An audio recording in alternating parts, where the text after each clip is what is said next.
Bonsoir. Prenez votre Bible, on va commencer.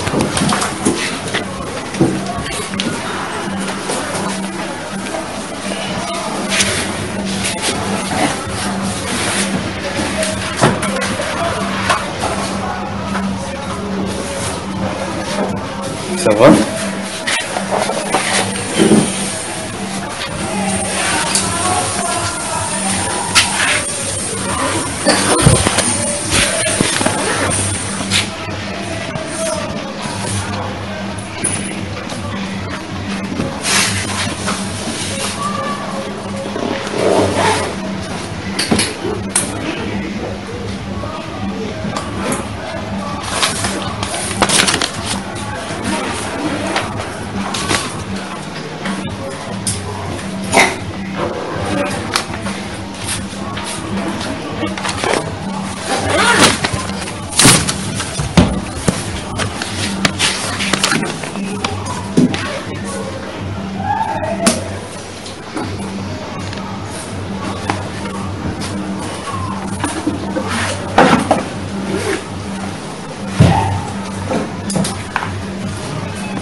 Prenons d'abord des questions intéressantes ici.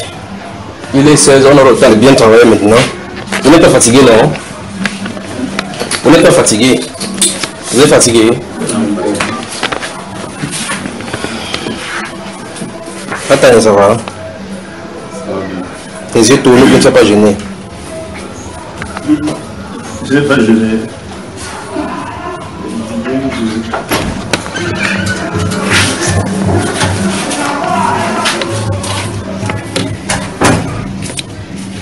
Si vous voulez enregistrer, mettez le téléphone ici.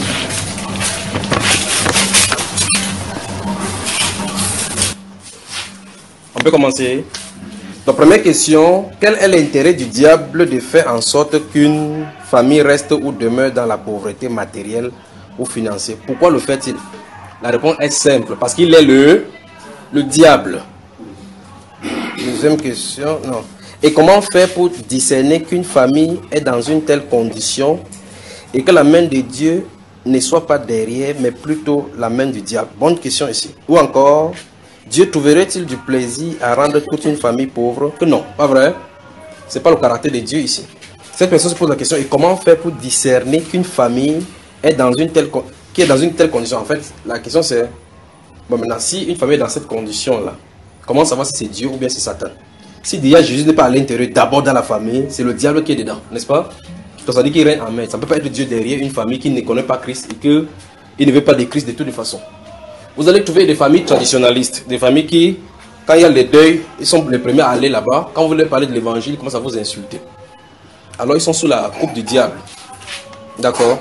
Même ceux qui n'ont pas cette pauvreté, ils peuvent pas avoir cette pauvreté matérielle-là. Mais le simple fait qu'ils ont les maisons et autres, là, ce qu'on appelle la richesse matérielle, ça ne veut pas dire que Dieu les agrée. Mais comment faire donc pour discerner que ceci est de Dieu ou pas? Si quelqu'un s'y trouve et qu'il est dans cette genre de famille, qu'il est chrétien, il prie tout simplement et demande à Dieu quelle est la chose, n'est-ce pas? C'est pas ça, frère? Amen. C'est pour votre voix ne sort pas. Dieu ne trouve pas de plaisir dans cela. Deuxième question. Donc la première question est assez facile. Quel est l'intérêt du diable de faire en sorte qu'une famille reste ou demeure dans la pauvreté? Il est le diable. Pourquoi le fait? Il est le diable. Si vous prenez les différents attributs du diable dans la Bible, vous allez trouver que c'est normal qu'il fasse ainsi. C'est comme le diable fait quelque chose, vous dites, yeah, Satan est méchant. Vous pensez, vous dites quoi? Vous l'insultez? Vous en fait quoi? Qui a appelé le méchant dans la Bible? Il y avait un frère, on passait quelque part, il ne sait pas où on se retrouvait, et le chien ne faisait qu'aboyer. Il dit tais-toi. Pendant qu'il dit tais-toi, le chien fait encore. Il dit un chien comme ça. Mais si tu les regardes comme ça, il dit mais comment cet animal s'appelle? Il dit chien. Il dit quand tu dis un chien comme ça, qu'est-ce que tu dis de nouveau? Parce que c'est lui que tu appelles, c'est son nom. Donc quand vous dites le diable est méchant, c'est normal qu'il soit méchant. S'il était bon, c'est là où ça devait être surprenant, pas vrai? Deuxième question. D'après Actes chapitre 12, versets 21 à 23. Dans ces Actes chapitre 12, vous allez remarquer que Hérode avait fait tuer Jacques, arrêter Pierre. Et un de ces jours, il va s'asseoir devant son assemblée. La foule va commencer à crier, voix d'un Dieu, voix d'un Dieu. Subitement, la Bible déclare là-bas que subitement un ange du Seigneur l'a frappé. Il est tombé, il est mort, n'est-ce pas? Parce qu'il a pris la place de Dieu. Ça pose même des problèmes même dans la Bible. Ça pose l'une des choses que nous sommes en train de vivre aujourd'hui. Il va aller doucement ici, d'accord? Pour vous me saisissez. Vous m'entendez là-bas? Hérode n'est pas un roi juif. C'est un roi païen. Et ici, dans ce Acte chapitre 12, la foule crie voix d'un Dieu. Ça veut dire qu'on considère Hérode comme qui? Comme Dieu. Dieu l'a frappé. C'est l'ange du Seigneur qui l'a frappé. Un ange du Seigneur l'a frappé, il est tombé là mort. Parce que Dieu ne donne pas sa gloire à une personne. Mais il n'est pas le seul sur la terre à avoir fait cela. Il y a des présidents, des autres, il y a Néron, tous les autres grands présidents qui ont eu des grands empires sont considérés comme des divinités. Pharaon, Néco, ainsi de suite. Vous voyez? Maintenant, ça se trouve dans Actes des Apôtres. Ça commence à nous poser problème. On se croit que non, Dieu est pour les Juifs. Le fait que le monde fait comme ça, là, ça ne l'intéresse pas. Notez Isaïe 45. Notez cela.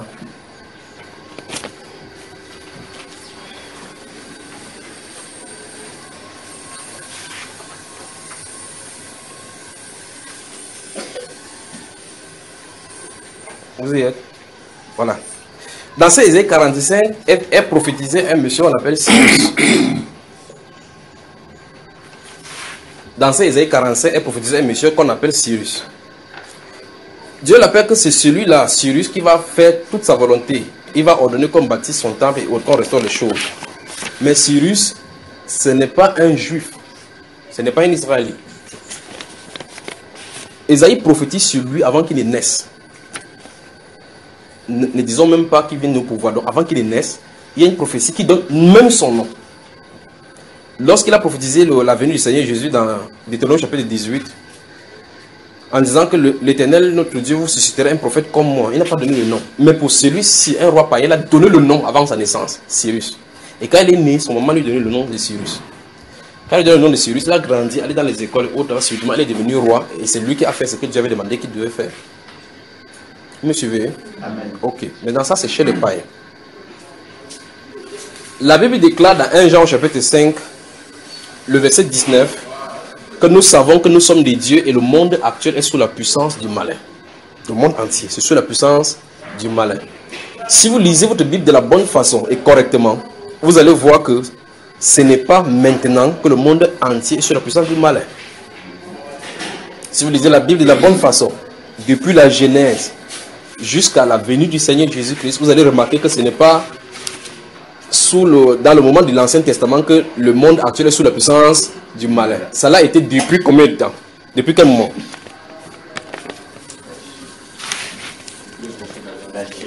Depuis la chute, donc le monde était sous son contrôle, n'est-ce pas?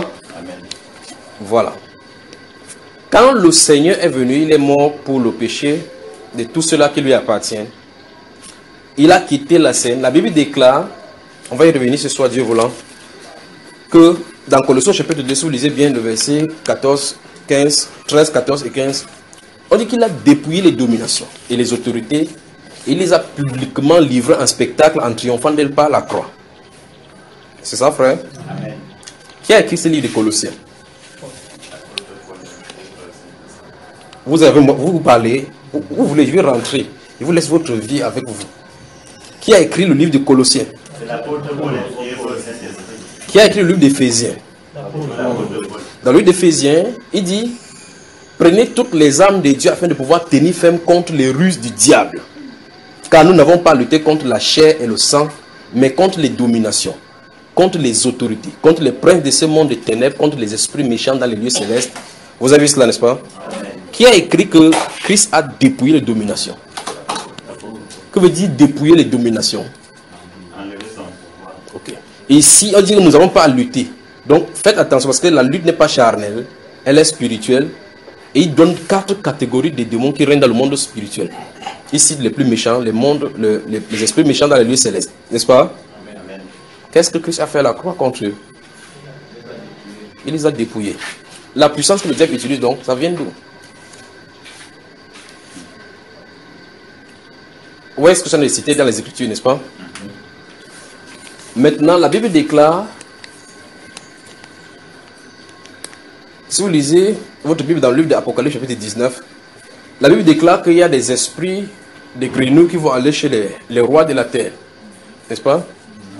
Pour les réunir, c'est un esprit de mensonge, pour les réunir, afin qu'ils s'allient à la cause pour aller contre le Seigneur des armées, Gog et Magog. Il va aller les rassembler pour qu'ils entrent dans cette cause-là.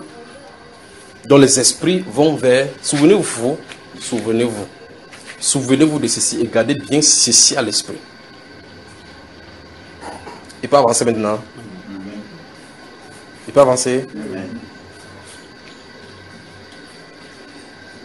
Si dit quelque chose, c'est lourd. Considérez-moi toujours comme votre frère. Même si vous ne comprenez pas, laissez tranquille, d'accord? Ok, maintenant écoutez très attentivement. En fait, je parle de la parole de mon Père. Maintenant, la Bible déclare l'Apocalypse, au chapitre 19, que ces esprits-là vont vers les rois de la terre. Pour les séduire, leur disent des mensonges.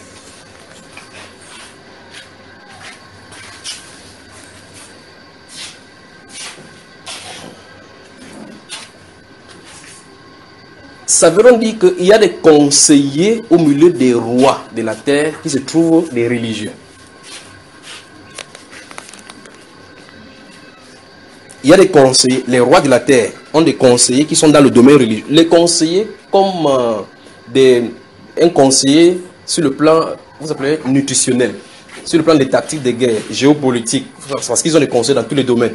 Pour que quand il a besoin, c'est un problème qui se pose dans tel domaine, il appelle un spécialiste. Qu'est-ce qu'il faut faire ici?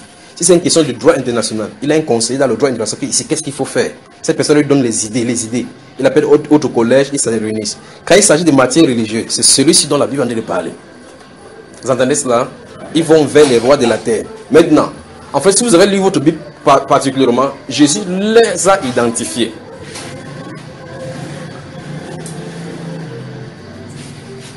Si vous avez lu le livre de Matthieu chapitre 22, il y a des confrontations entre les Hérodiens, les Sadducéens, les pharisiens avec le Seigneur Jésus. Vous avez remarqué cela? Lorsque les Sadducéens ont posé la question à Jésus, en donnant l'exemple de cet homme-là qui avait une femme et qui n'avait pas d'enfant, et il a dit qu'il avait 7 frères, et que tous les 7 frères ont connu cette famille. Ils ont posé la question au Seigneur, à la résurrection de Dieu, quel de ces 7-là va prendre la femme pour mari? Avant de répondre, Jésus-Christ nous a donné quelque chose comme révélation concernant ces sujets, c'est ce que je viens de parler. Il a dit, vous êtes dans l'erreur. Vous êtes, parce que vous ne comprenez ni les Écritures, ni la puissance de Dieu. Ça veut donc dire que s'ils sont dans l'erreur, en lisant les Écritures, lorsqu'ils ouvraient l'Écriture pour lire, la compréhension qui venait de l'esprit de l'erreur. Et par conséquent, leur interprétation était erronée. Parce qu'ils étaient conduits dans l'esprit de l'erreur. Ils pouvaient avoir n'importe quelle sensation dans leur groupe. Ils n'en demeurent pas moins que c'était l'erreur, l'esprit de l'erreur qui les contrôlait. Maintenant, dans 1 Jean chapitre 4, la Bible déclare qu'il y a 2 styles d'esprit. L'esprit de la vérité et l'esprit de l'erreur. Donc, il n'y a que les deux là. Quand vous lisez la Bible, si vous ne comprenez pas et que vous enseignez quelque chose qui est faux, vous êtes conduit par l'esprit de l'erreur, parce que l'esprit de la vérité n'enseignera pas quelque chose de faux dans les Saintes Écritures. Il donnera l'explication, parce qu'il l'a dit dans Jean chapitre 14, que lorsque cet esprit-là viendra, c'est l'esprit qui va conduire dans toute la vérité. Il n'a pas dit qu'il va enseigner le mensonge, parce que s'il enseigne le mensonge, c'est contraire à sa propre nature. Dans Apocalypse chapitre 19, donc, la Bible déclare que ces esprits-là vont vers les rois. Ce n'est pas un esprit qui marche comme ça, là, pour aller conseiller. Il dit, le Seigneur te dit qu'il y a des religieux qui seront au milieu des rois, qui vont donner le mauvais conseil, et ces conseils, c'est contre l'agneau. Vous avez moi, hein? C'est pour ça que vous voyez que les présidents font tout et tout. Ils ont des conseils religieux. Mais le plus grand danger, c'est cela. C'est qu'en réalité, aucune personne, dite même chrétienne, n'est habilité à aller conseiller un roi en dehors des prophètes. Encore, en dehors des prophètes. C'est seuls eux qui sont capables de dire quelque chose. C'est les Saintes Écritures qui nous enseignent cela. C'est les Saintes Écritures qui nous enseignent cela. Ça pose donc la relation entre l'Église et l'État. Nous sommes dans le monde. Et puis nous disons, ok, peut-être si telle chose arrive là, on aura des problèmes avec Dieu parce qu'on n'a pas fait telle ou telle chose. On a des problèmes. On a des problèmes véritablement. Et donc si Dieu dit dans la Bible, que dans Apocalypse 19, que ce sont les esprits qui vont, ce sont des grenouilles, semblables à des grenouilles qui sortaient de la bouche et qui vont vers les rois de la terre.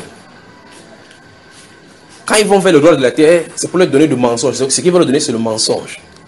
Parce que normalement, si quelqu'un était de Dieu, un président qui donne ses conseillers ne viendra pas lui donner de l'air. Vous avez vu Jean-Baptiste devant Hérode. Vous avez vu Jean-Baptiste devant Hérode. Vous avez vu Élie devant Akab. Vous avez vu, n'est-ce pas?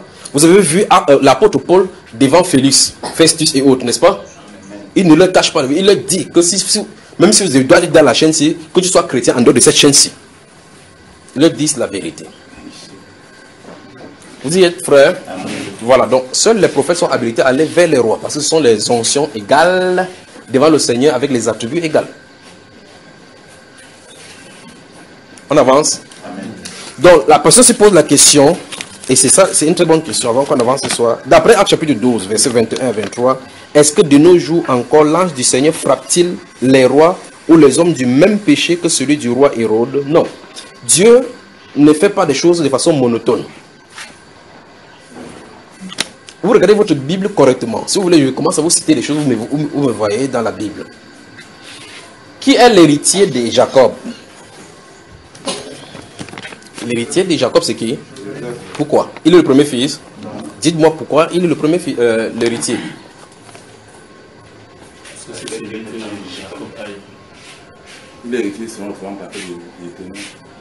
Dites-moi pourquoi il est l'héritier. L'héritier, normalement, c'est... Qui était l'aîné? Ça fait longtemps que vous avez lu la Genèse, c'est ça? Oui, quand vous lisez, vous avancez, vous oubliez derrière. Ok. Pourquoi Ruben n'a-t-il pas hérité du droit de... Il a quelque chose lui interdisait-il de faire cela? Y avait-il une loi qui l'interdisait?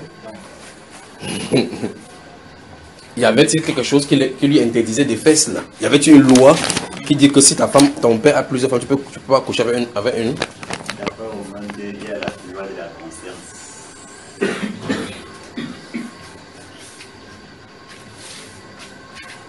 Vous avez moi?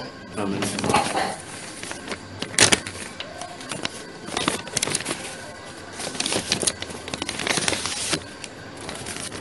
D'après Actes chapitre 12, versets 21 à 23, est-ce que de nos jours encore, l'ange du Seigneur frappe-t-il les rois ou les hommes du même péché que celui du roi Hérode?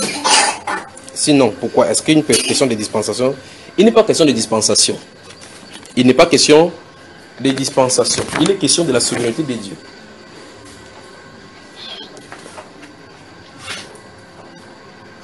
Je vous pose une question. Vous pouvez être honnête avec moi, avec vous-même, avec le Seigneur, avec les démons.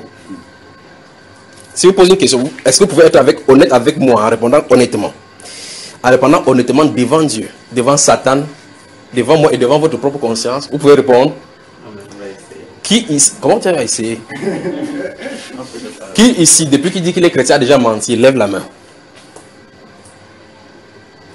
Donc, nous voyons que toute l'assemblée a déjà... Pourquoi Dieu ne vous a pas tué?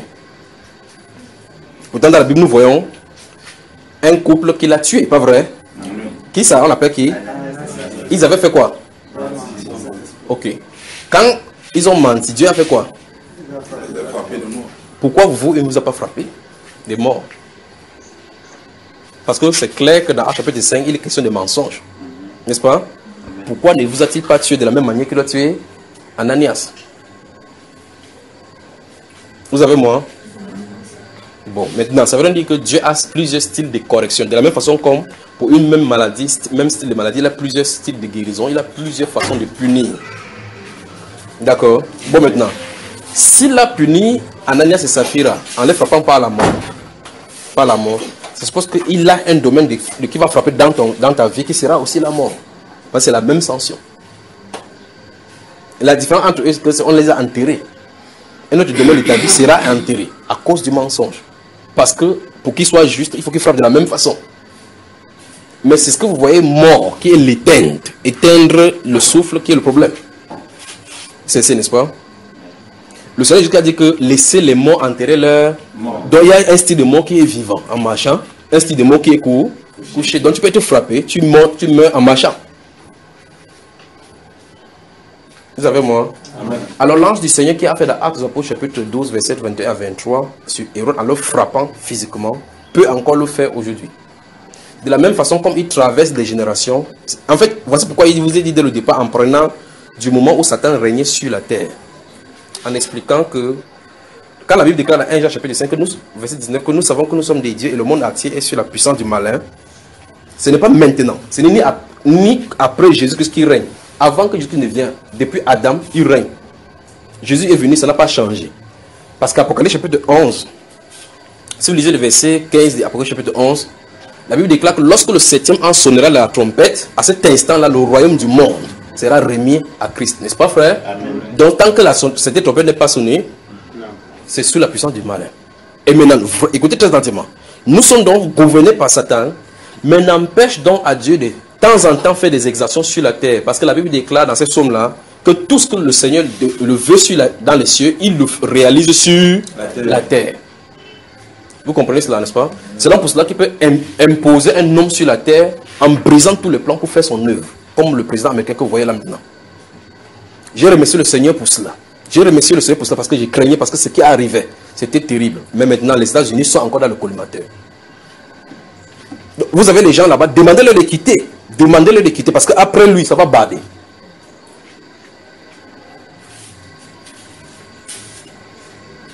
C'est pour ça que vous pouvez voir, remarquer, vous pouvez le voir, il se met à l'office, il parle, c'est le Saint-Esprit qui parle. Le Saint-Esprit que vous, chrétiens, cherchez, il a pour faire un office bien déterminé, dans un plan déterminé, et puis quitte la scène.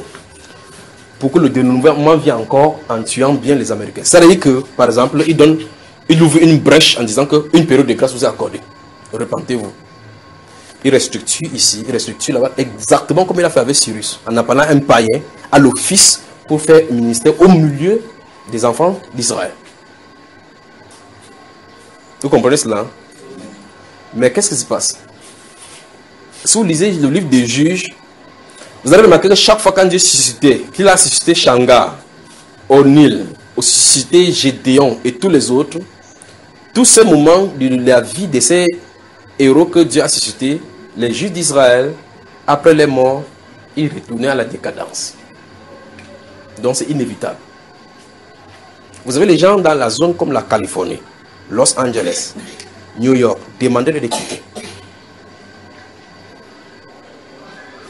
On va montrer la télévision, vous allez croire que c'est le film. Vous savez, ils tournent le film, ils prophétisent sur leur vie. Je vois souvent des films, ils voient comment ils font l'ouragan, comment telles personnes font. Ils ont l'avion qui part éteindre, ils vont aller bombarder pour que l'heure des cyclones s'arrête, que ça ne vienne pas, on va évacuer. Ils disent, ah, ceux-ci connaissent ce qui va leur arriver. Donc Dieu entre dans les actions humaines, impose ses lois et quitte. Prenez un exemple de Darius. Vous avez lu Daniel chapitre 6, n'est-ce pas? Quand Darius a pris le pouvoir, il trouva bon de nommer Daniel au sein de lui. Mais c'est quand même terrible aujourd'hui.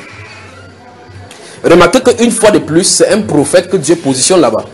Vous allez voir les chrétiens aujourd'hui, ne comprenant pas ces principes-là, vont dire, vous pouvez hériter du pouvoir en étant proche du roi comme Daniel. Daniel, c'est un prophète et Dieu l'a mis là-bas pour un but bien déterminé. Joseph, c'est un prophète et Dieu l'a mis là-bas pour un but bien déterminé. Ils n'ont jamais fait de concours pour avancer, pour aller dans le royaume. Vous saisissez ça, n'est-ce pas? Il dit bien, aucune de ces personnes-là n'a jamais fait un truc militaire n'importe quoi pour aller. C'est les circonstances du Seigneur qui les a positionnés là-bas. Et quand il les positionne, c'est pour un but bien précis. Regardez ce que la reine Esther a eu. Regardez comment Dieu fait déchoir une reine, Vastige, pour positionner Esther là-bas, parce qu'il savait que quelque chose arrivait devant. À cause de sa position, il va délivrer Israël. Alors, à cause de cela, Dieu place une femme juive de sa descendance, chez un païen. un polygame, un buffet de vin pour qu'il soit son mari. Vous voyez, et Esther, elle l'a en plein. Et sa loi dit clairement que tu n'as pas posé un païen. Dieu la positionne là-bas. Si Esther n'avait pas été là, le peuple juif serait détruit, pas vrai? C'est Dieu qui l'a fait. Il intervient dans le domaine. Maintenant, si vous voyez ça, vous dites que même Esther a posé un païen. Vous allez vous en sortir devant le Seigneur? Que même Esther avait épousé païen, non. Oh, si le gars là abandonne la fille là pour me prendre, c'est que Dieu est en train de faire quelque chose. Si tu as une autre Bible à écrire, écrivez. Bonsoir. Bonsoir. Et bienvenue encore. Merci. Le 30 de ce mois-ci, on commence encore un jeûne de 10 jours. Le 30.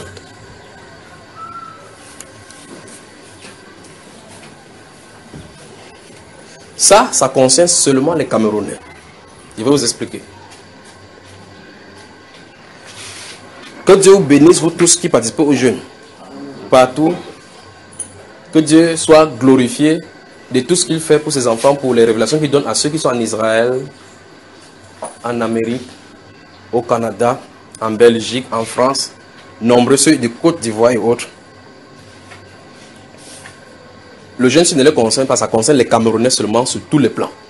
Donc, ça veut dire si quelqu'un est quelque part, même à l'étranger, et qu'il est Camerounais, le jeûne le concerne. Écoutez très attentivement, écoutez très attentivement. Nous jeûnons pour 10 jours. Donc, du 30 jusqu'au... Du 30 jusqu'au 9. Jusqu'au 9. Le jour où on commence, ce jour de 30 là, je veux que toute la soirée, à partir de 21h, chacun de vous soyez à vos genoux. Pour la journée du 1er et du 2. D'accord? Pour qu'on suive ces deux journées, puis la journée du 5 et du 6. Notez très attentivement.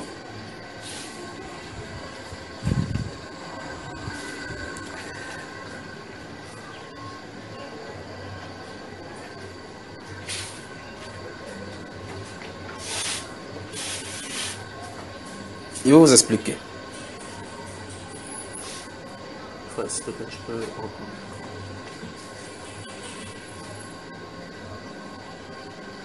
Donc là, le jeûne commence quand? Le 30 septembre. Ça finit le 9 octobre. Après ça, il y a encore un autre jeûne. On va surveiller le Cameroun jusqu'à ce que la force nous manque. Je vais vous expliquer. Donc, à partir de 21h,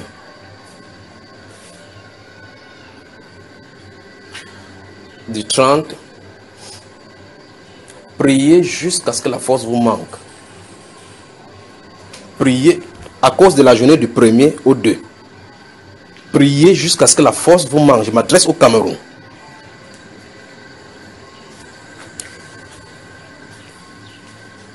Communiquer.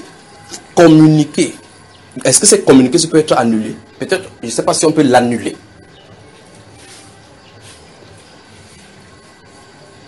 Je ne sais pas si on peut annuler un communiqué. Quand il parle d'annuler, ça veut dire annuler dans la prière. Pendant qu'on sera dans la prière, qu'on annule. Si Dieu nous donne grâce, qu'on annule. Parce que c'est un communiqué qui peut faire des ravages.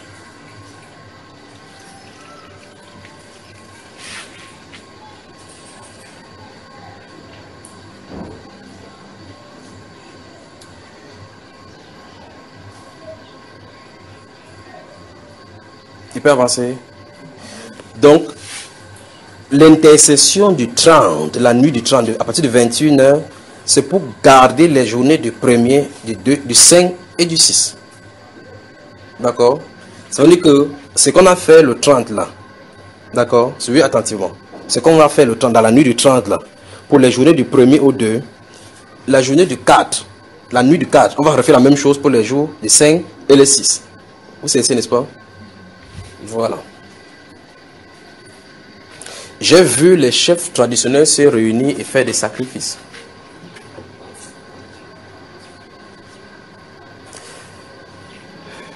Les chefs traditionnels se réunir et faire des sacrifices et quelqu'un a attrapé un serpent, un gros serpent par la queue, en parlant, en faisant des incantations. Je ne sais pas ce qui sortait de ce serpent au Cameroun. Chefs traditionnels, parce que je les ai vus dans leur apparat, dans leurs tenues, vous savez, les tenues traditionnelles. Et puis, j'ai remarqué que ces chefs traditionnels, c'est comme s'il y a un calendrier sur lequel ils se figurent. un calendrier sur lequel on les a classés comme ça.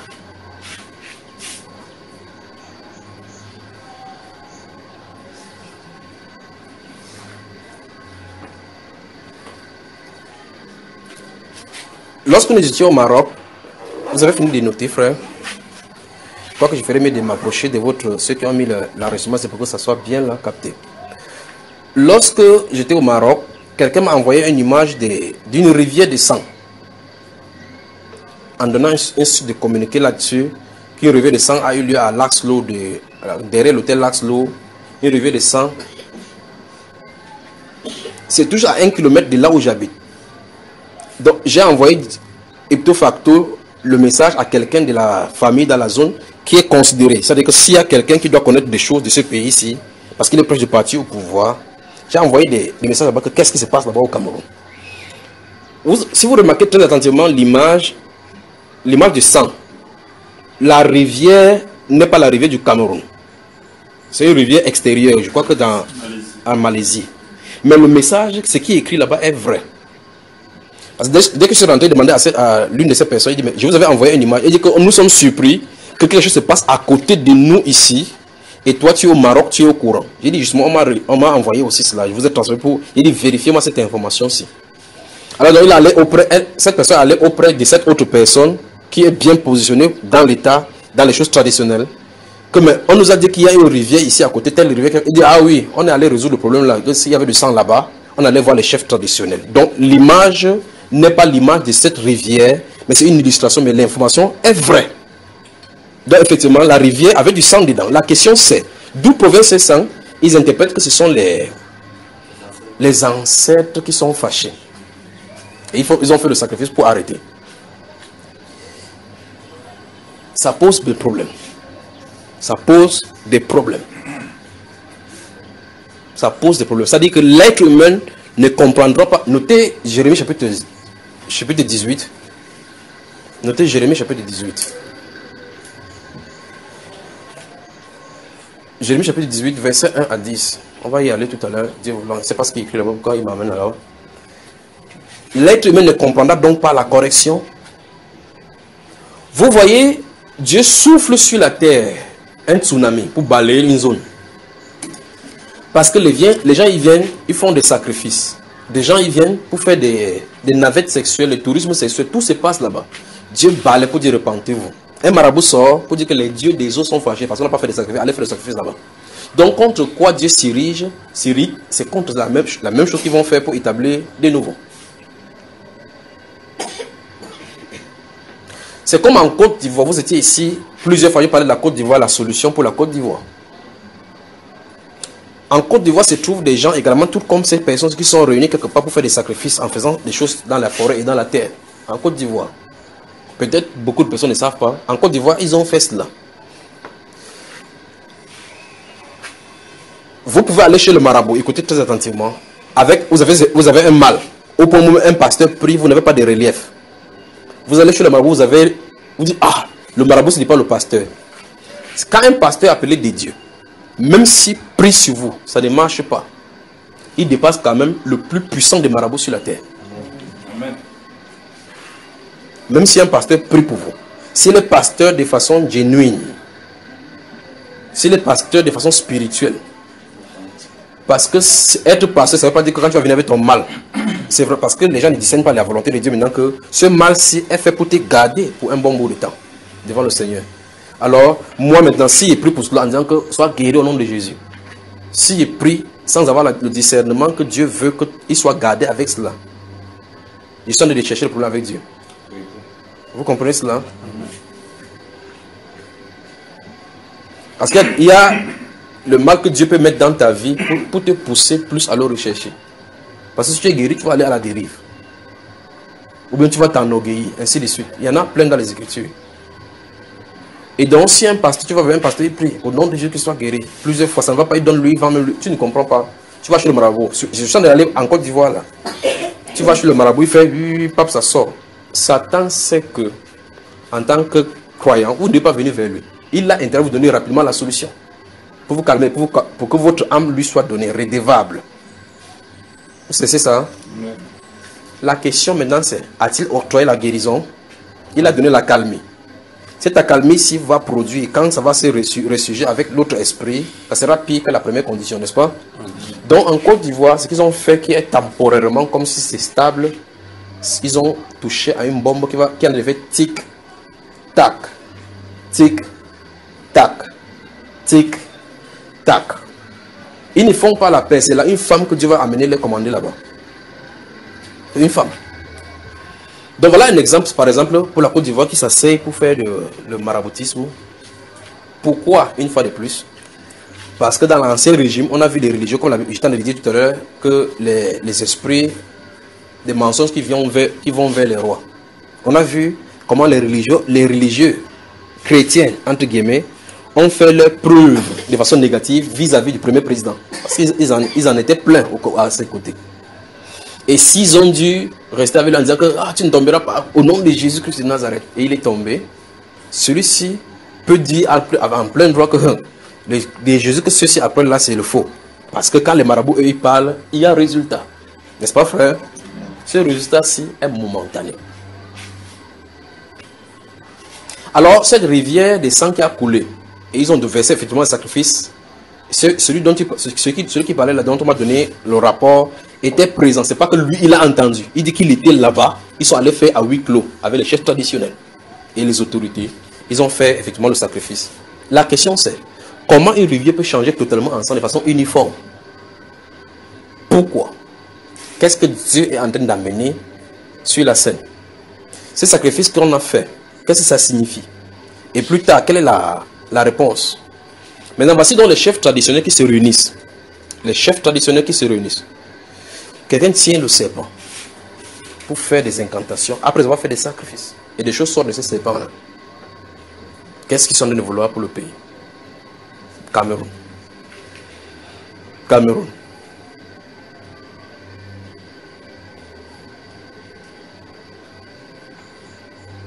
Donc, prions. Prions. Je vais vous donner le sujet des prières principales, d'accord? Mais souvenez-vous, communiquer. Je vais vous donner comment prier durant ce moment-là, quand vous serez à genoux. Comment vous allez prier.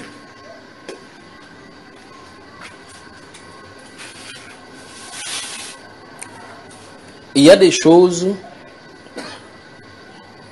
dont on ne peut pas arrêter. Si vous lisez votre livre de Moab, et un jour il est temps de prêcher, je ne sais pas si c'est ici ou n'importe où, pendant qu'il est en train de lire, subitement il a parlé du Cameroun, en parlant de Moab. Il dit que Moab n'allait pas en captivité.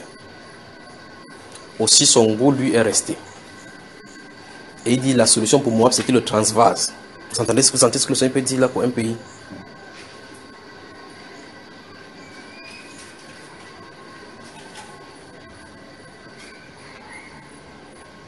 Regardez ce qui est écrit dans ce livre de Jérémie au chapitre 18 verset 6. Regardez. Il dit soudain je parle d'un pays, d'une nation qui doit être dévastée, qui doit être arrachée. Regardez. Ouvre-nous ça. Si vous lisez dans ce Jérémie chapitre 18, vous allez remarquer, ouvrez rapidement et puis je lis ce qui est écrit, je vous donne rapidement la description et puis on avance au verset 6, 5, 6, 7. Bon, vous y êtes tout le monde. Maintenant, si vous le regardez à partir du verset 1 du chapitre 18, la Bible déclare que la parole du Seigneur a été annoncée à Jérémie qui descend chez le potier. Et là, il va faire entendre sa parole. Jérémie descend chez le potier. Oh mon Dieu, on pourrait prendre encore un autre sujet pour parler de quel que soit ce que vous faites, Dieu vous regarde. Personne ne savait que ce potier se trouvait en train de faire les choses et ça le dérangeait jusqu'à ce que Dieu envoie Jérémie là-bas. Si Dieu n'a pas envoyé Jérémie là-bas, on ne peut pas savoir qu'en Israël, il y avait même quelqu'un qui ces jours-là qui est en train de faire sa poterie, n'est-ce pas?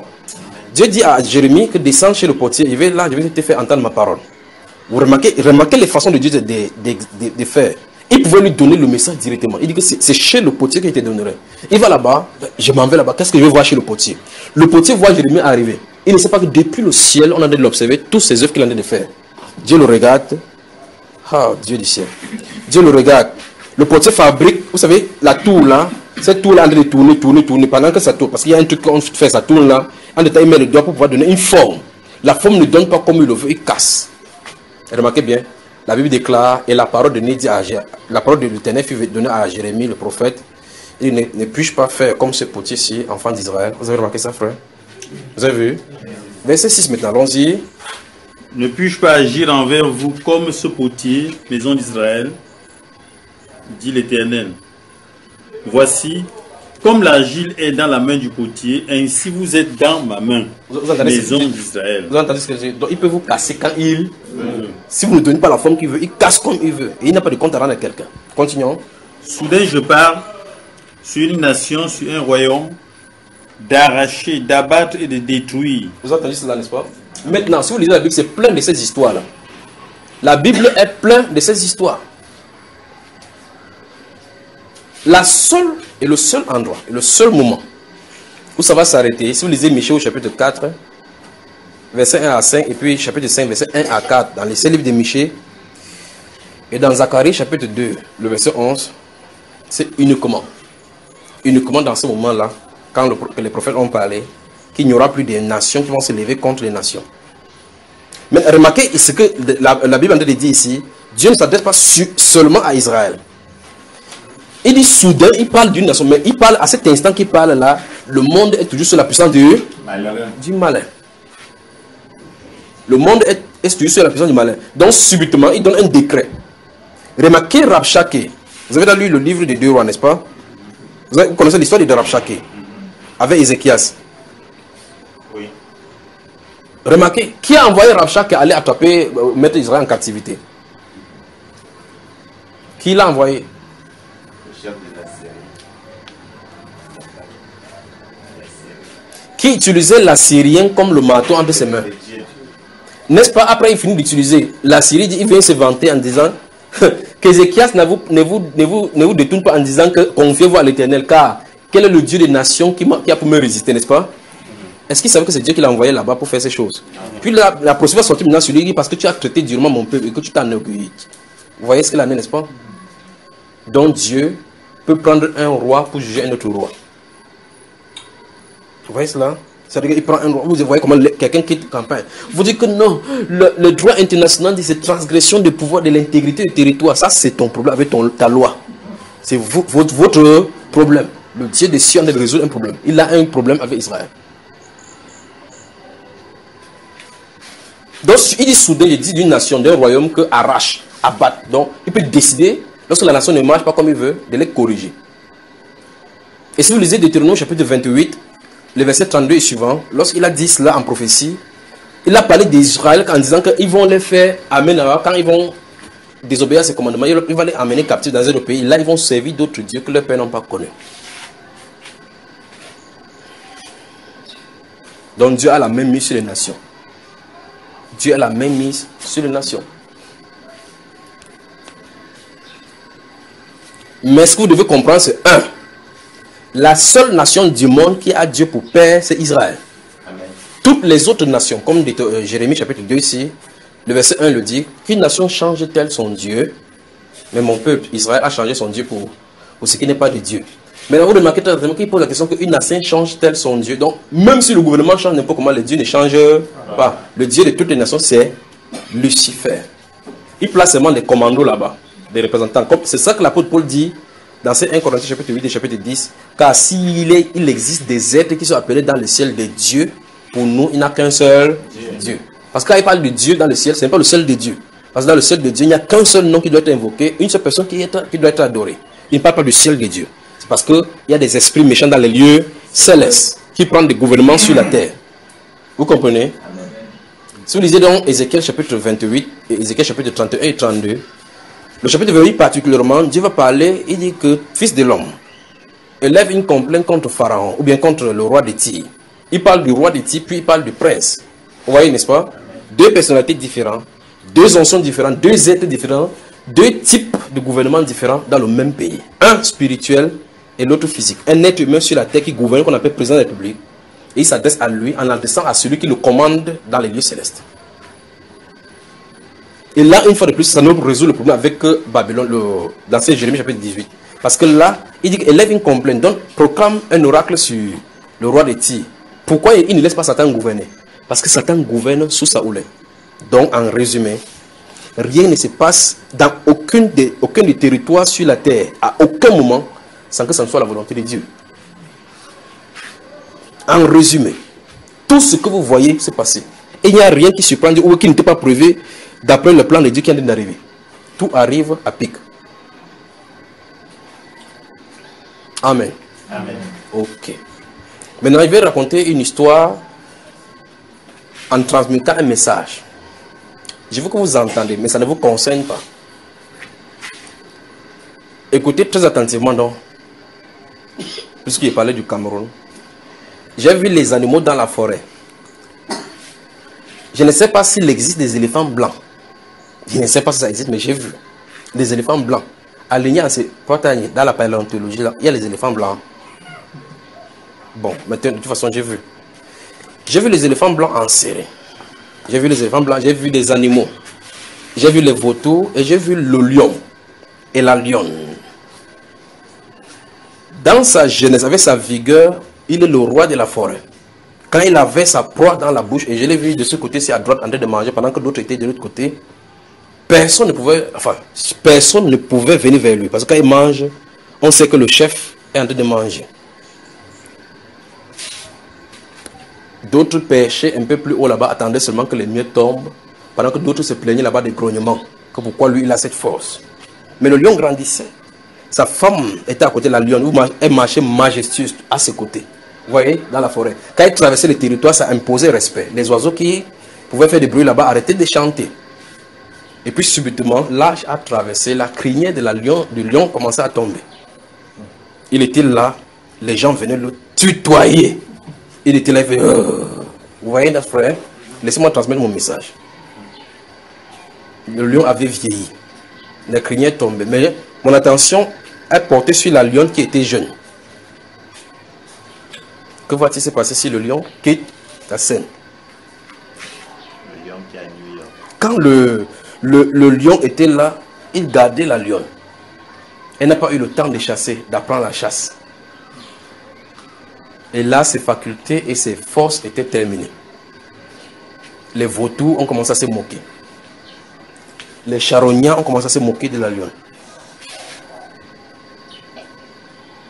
Puis encore, même les hyènes qui venaient manger les petits carcasses en voulaient à la lionne. Bonsoir Cameroun. Que Dieu vous bénisse. Amen. Voilà.